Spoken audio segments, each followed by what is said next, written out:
Assalamu alaikum and hey everyone. So, welcome to the introduction video of our 30 days आरी embroidery class. इस class में आज हम materials के बारे में जानेंगे, लेकिन मैं आपको मटेरियल्स के बारे में बताने से पहले आपको आरी वर्क के बारे में कुछ बताना चाहूँगी। आरी वर्क एक ऐसा वर्क है जो आपके सिंपल कपड़े को भी प्रीमियम लुक दे सकता है। यानी कि अगर आपके एक 50 रुपये के कपड़े पर आपने वर्क किया तो उस 50 रुपये के कपड़े को 500 रुपये तक की वैल्यू दे सकता है। आरी वर्क एंड हैंड वर्क सिर्फ आज फैशन तक लिमिटेड नहीं है, ये एक आइडेंटिटी है, स्किल्स है जो आपकी पहचान को दूसरों से अलग बनाती है। इसी कोर्स को डिटेल में समझने के लिए मैंने 30 डेज़ का आरी एम्ब्रॉयडरी क्लास शुरू किया है और इस क्लास में मैं आपके साथ स्टेप बाय स्टेप काम करूँगी ताकि आप सिर्फ स्टिचिंग ही नहीं बल्कि एक प्रोफेशनल वर्क सीख सको, परफेक्ट फिनिशिंग वाला वर्क सीख सको। किसी भी स्ट्रॉन्ग फाउंडेशन को सीखने के लिए उसके लिए ज़रूरी होता है उसका बेसिक। आज हम उसी बेसिक के बारे में बात करेंगे, यानी कि बेसिक मटेरियल्स के बारे में बात करेंगे जो अगर आपको करना है, प्रोफेशनल वर्क करना है तो आपके पास ज़रूरी होना ही चाहिए। Let's begin. आप लोग देख सकते हो ये सारा मटेरियल्स है। अगर आपको प्रोफेशनल लेवल पर काम करना है तो ये सारा मटेरियल्स आपके पास होना ज़रूरी है। ओके, तो सबसे पहले हम लोग बात करते हैं थ्रेड की, कि सबसे पहले कौन सा थ्रेड यूज़ करेंगे। तो ये है एक पॉलिस्टर थ्रेड। पॉलिस्टर थ्रेड, ये जो नॉर्मल धागा होता है ना, सेम वैसा ही होता है लेकिन थोड़ा मोटा होता है, पॉलिस्टर थ्रेड जिसे कहते हैं। तो इसी से हमको पहले सीखना है, सबसे पहले शुरुआत इसी से हम लोग करेंगे। तो डे फर्स्ट पे ये थ्रेड आपके पास होना बिल्कुल मैंडेटरी है। ओके, फिर अब बात करते हैं निडल की। तो ये वाली है वुडन निडल। ओके, ये एक वुडन निडल है जो सबके पास होना ज़रूरी है। ये वाली निडल एक हुक टाइप है, हुक टाइप होता है इसमें। ये हुक निडल है जो सबके पास होना ज़रूरी है। इसमें बहुत सारी नीडल्स आती है, ट्यूलिप नीडल्स है, अलग अलग नंबर्स की नीडल्स आती है, बट मैं पर्सनली आपको यही रेकमेंड करूँगी बिकॉज ये वाली नीडल है ना, वो आपको हर वर्क में काम आएगी। बेसिक से अगर इसी से शुरू करेंगे तो आपको प्रैक्टिस हो जाएगी। एंड द मेन थिंग कि ये है कटर। ये कटर का होना भी आपके पास ज़रूरी है। ये पॉलिस्टर थ्रेड्स है, polyester thread, cutter and the needle, ये वाली निडल। ये तीन चीज़ आपके पास बेसिक में होना बहुत ज़रूरी है। उसके बाद आता है ये पल्स। ये 6 mm के पल्स है जो हर वर्क को एकदम बहुत ही अच्छा प्रीमियम लुक देते हैं। ये वाले पल्स है, ये 6 mm के पल्स है और उसी के साथ ये वाले पल्स है 3 mm के। ओके, तो ये दोनों पल्स आपके पास होना ज़रूरी है। ये किसी भी आउटफिट को एकदम रिच लुक देता है।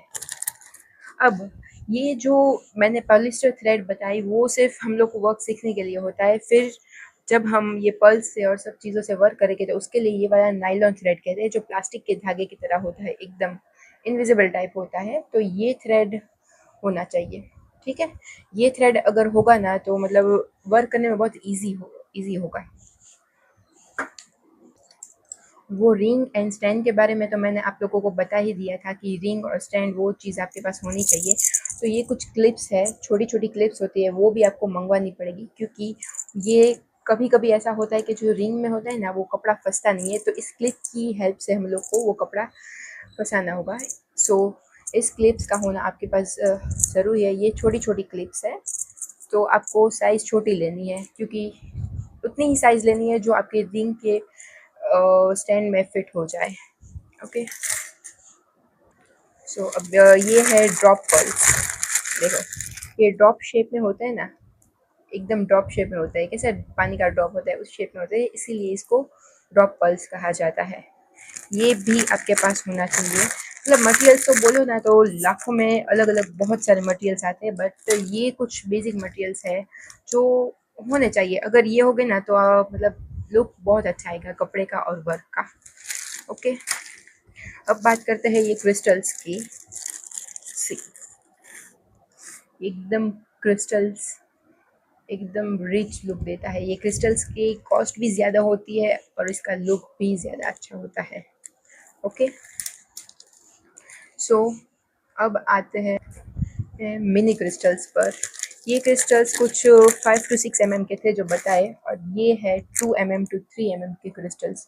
ध्यान से देखोगे तो दिखेगा ये क्रिस्टल्स ही है। ये क्रिस्टल्स हैंगिंग टाइप होते हैं, मतलब आप कहीं पे भी ऐसे हैंग करने में बहुत अच्छा लगता है। ओके, फिर बात करते हैं सीक्वेंस की। इसे सीक्वेंस कहा जाता है, जो बोलते हैं ना हिंदी या गुजराती में टिक्की टिक्की, हाँ इसे सीक्वेंस कहते हैं। ये वाली नॉर्मल सिंपल सीक्वेंस कहते हैं इसे। फिर ये है डिस्को सीक्वेंस।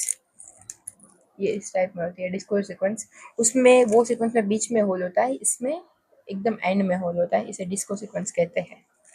ओके, फिर बात करते हैं ये कैप सीक्वेंस की। ये कैप सीक्वेंस है। ये कैप सीक्वेंस इसलिए कहते हैं कि देखो, ये है इधर से थोड़ा कैप टाइप होता है, ऊपर से नीचे से सब जगह से अलग अलग होता है, इसलिए कैप के शेप में होता है, इसलिए इसको कैप सीक्वेंस कहा जाता है। ये फ्लावर्स बनाने में बहुत यूज़ होता है और बहुत अच्छा लगता है। ओके, तो क्रिस्टल्स, इस टाइप के क्रिस्टल्स भी आते हैं, मैं आपको बताना भूल गई। क्रिस्टल्स मतलब आपको बेसिक पता है कि ये क्रिस्टल्स है, तो आप कोई भी क्रिस्टल्स ले सकते हो, बहुत अच्छा आता है। ये भी क्रिस्टल्स ही है, देख सकते हो आपको। ये थोड़े बड़े साइज़ के और शेप थोड़ा सा अलग है इसका। ओके, ये क्रिस्टल्स हैं। फिर ये आते हैं डायमंड स्टोन्स। ये वाले स्टोन्स भी ले सकते हो आप लोग, बहुत अच्छे लुक्स आएंगे। ओके, फिर अब बात करते हैं, ये डिस्को सीक्वेंस में 2 कलर्स है, देख सकते हो आप, बहुत सारे कलर्स आते हैं, आप कोई भी देख सकते हैं। अब बात करते हैं मेन चीज़ की, जो मेन है वो है कट बीड्स, कटदाना बोलते हैं जिसे। सी, ये करीब 3 mm के हैं। 3 mm के, 2 mm के, 1 mm के सारे ही होते हैं। ये 3 mm के है, ये 2 mm के है, देख सकते हो आप लोग। ओके, 2 mm के हैं। मेरे पास बहुत सारे कलर्स है, क्योंकि मैं प्रोफेशनल वर्क करती हूँ सब चीज़ों में, तो मेरे पास बहुत सारे कलर्स है। ये तो मैं आपको सैम्पल के लिए कुछ दिखा रही हूँ। ओके, सी,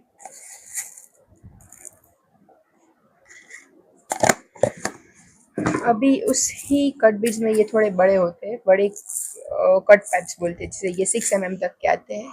ये भी होना ज़रूरी है। सब कुछ मतलब जो बेसिक में अगर आप लोगे तो है ना, ये सब कुछ होगा ना तो बहुत अच्छे लुक्स आएंगे। ये भी कट पाइप्स है, सिल्वर कलर में, वो गोल्डन कलर में थे।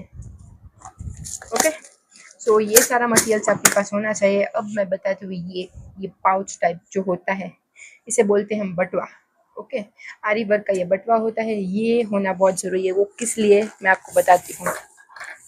देखो, आप अगर कोई भी चीज़, देखो इसमें जैसे कि डब्बे में रखे हैं आपने, तो इसको ना ऐसे ऐसे करने में बहुत प्रॉब्लम आएगी, तो ये है ही नहीं, मतलब अलाउड ही नहीं है। ये बटवे में हम लोग निकालेंगे ना, तो इसको जैसे जैसे यूं यूं यूं करते जाओगे ना, देखो इजीली इसमें इंसर्ट हो जाएगी पल्स। ओके, ये बटवे का होना बहुत ज़रूरी है। आप एक साथ 2-3 तो आपके पास होने ही चाहिए, ठीक है। ओके, अब हम बात करते हैं ये वेइंग मशीन की। ये मशीन होना चाहिए, क्योंकि जब हम लोग ट्रेसिंग एंड सब चीज़ें करते हैं, उसमें जो वज़न के लिए ये काम आता है। प्लस अगर आप वर्क ज़्यादा करते हो, जैसे कि प्रोफेशनली वर्क करते हो, तो उसमें हम लोग प्राइजेस है ना ग्राम्स के हिसाब से डिसाइड करते हैं, एंड टाइमिंग्स के हिसाब से। ग्राम्स इसलिए कि हमारा मटेरियल कितना जा रहा है, और टाइमिंग जो हमारे एफर्ट्स लगते हैं। ओके, तो ये मशीन अगर आपके पास नहीं है तो कोई इश्यू नहीं है, लेकिन अगर है तो आपके पास बहुत अच्छा है, तो ये होना चाहिए। ओके, और एक है फैब्रिक। फैब्रिक तो आपके पास होना चाहिए, तो ये आप लोग सीख पाओगे। ये फैब्रिक क्रैप का है, बट स्टार्टिंग में आप लोग कॉटन का लो तो ज़्यादा अच्छा है। क्रैप भी अच्छा है, लेकिन स्टार्टिंग में आप कॉटन लो तो ज़्यादा अच्छा है। और इसकी हम बात करें तो ये है सोल्जरिंग आयरन मशीन। हम लोग जो पेचेस और वो सब बनाएंगे ना, पेचेस, पेज कटिंग, एवरीथिंग, तो उसमें ये सोल्जरिंग आयरन मशीन है, वो बहुत काम आने वाला है। ये पॉइंटेड है, ये हम लोग को, ये प्लग डालते ये एकदम गर्म हो जाता है, और फिर हम लोग जो पेज बनाते हैं ना, उसको ऐसे करके काट सकते हैं, ठीक है। ये मशीन अगर किसी के पास नहीं है, तो जो बोलते हैं ना अगरबत्ती, तो उससे भी कर सकते हैं, लेकिन ये वाला ऑप्शन बेटर रहेगा। ओके, और ये है कुछ निडल्स, सिंपल निडल्स है, लेकिन ये ना 0 नंबर्स की निडल्स है, 0 to 1 नंबर की, बहुत छोटी होती है। तो ये निडल्स लेनी है, क्योंकि ये इसलिए लेनी होती है क्योंकि हम लोग अगर कुछ हैंगिंग का वर्क करते हैं ना तो वो सिंपल निडल से होता है। ओके, तो इस तरह से आप पूरा ले सकते हो। ये हार्डली 40 रुपीज़ का मिला है मुझे, तो ये आप ले सकते हो। ओके, बाकी बेसिक चीज़ों में ये एक पेन होनी चाहिए, और बाकी ट्रेसिंग एंड वो सब चीज़ें कैसे करनी है वह मैं आपको क्लास में सिखाती जाऊँगी। ओके, एंड एक आपके पास सीज़र होनी चाहिए, बाई चांस अगर आपका क्लॉथ बड़ा है या कुछ है तो काटने के लिए सीज़र होनी चाहिए। ओके, सो ये सारे बेसिक मटेरियल्स अगर अभी आप नहीं ले सकते हो तो अभी कुछ दिनों के लिए सिर्फ ये चीज़ें तो होनी ही चाहिए। थ्रेड है, पॉलिस्टर थ्रेड है, जो हुक निडल बताई वो वाले hook needle, okay, end cutter. बस ये 3 चीज़ अभी आपके पास होना बहुत ज़रूरी है। सो आई होप कि आप लोगों को ये वीडियो अच्छा लगा होगा और इसमें आप सबको समझ आ गया होगा कि क्या क्या मटेरियल्स लेना ज़रूरी है। ये सारे मटेरियल्स आपको लेने ही होंगे तो ही आप एक प्रोफेशनल लेवल पर काम कर पाओगे, ठीक है। और मटेरियल्स के आ जाने से कुछ नहीं होता, मटेरियल्स तो है, लेकिन सबसे ज़्यादा मैटर करती है आपकी प्रैक्टिस। ओके, जितना आप प्रैक्टिस करोगे उतना ही आप अच्छा कर पाओगे। बोलते हैं ना, practice makes a man perfect. Yes, it's absolutely right. तो प्रैक्टिस ही है जो आपको आगे ले जाएगी। हमेशा प्रैक्टिस करते रहो, एंड ये वर्क थोड़ा स्टार्टिंग में आपको डिफ़िकल्ट लगेगा, बट अगर आपने कोशिश की ना तो ये वर्क आपको बहुत ईज़ी लगने वाला है। वो किसी चीज़ को अचीव करने के लिए कुछ हार्ड वर्क तो करना ही होगा ना, कुछ पाने के लिए कुछ खोना पड़ता है। Yes, it's like that only. So thank you so much for watching this video. I hope कि आप सब लोगों को कुछ भी सब कुछ समझ आ गया होगा। अगर कुछ भी आपको डाउट है तो आप मुझे पूछ सकते हो, फ्रीली पूछ सकते हो, कभी भी पूछ सकते हो। Okay, thank you so much.